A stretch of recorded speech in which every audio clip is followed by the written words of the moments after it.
Central to your development during the Master of Teaching and Learning degree is the way in which you engage with your school, your students, and in particular your mentor teacher.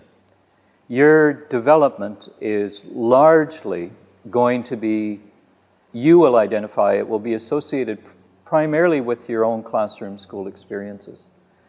We notice that over many years of working in teacher education that many teacher candidates will refer to the practicum or the locatedness of their experience as being quite benign, and maybe even in some cases quite destructive. So benign referring to the fact that, well, I was in a school, but there wasn't really a lot that happened that seemed to contribute to my development. And unfortunately, there are those incidents where the situation is actually quite destructive. So what happens is there's events that occur that actually get inside the mind of the teacher candidate that causes them to really question their capabilities, even though they likely do have the capabilities that are necessary for becoming an effective teacher. When we do talk to the majority of students, they'll talk about what we would call constructive experiences. In other words, those experiences that they've had have been developmentally significant. When we probe a little deeper about what the nature of those experiences are, we're able to identify a variety of processes that actually contribute to that constructive experience.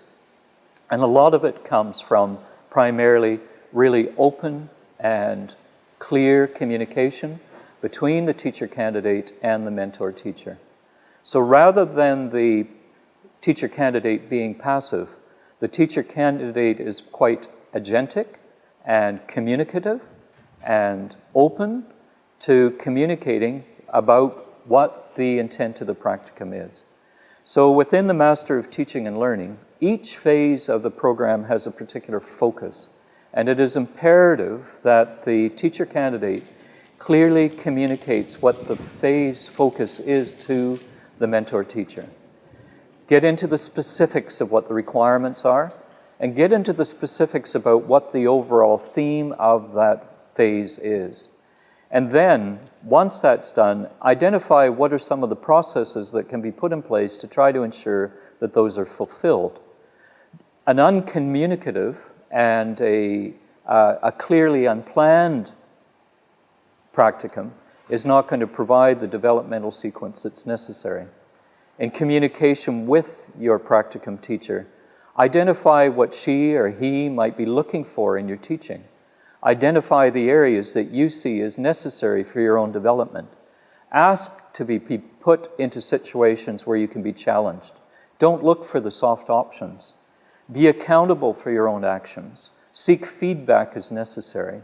Because ultimately, what happens on your practicum is a demonstration of your ability to show the characteristics of teacher leaders that we see as important, not only for your time during initial teacher education, but being important for your future in your ongoing professional learning as a teacher.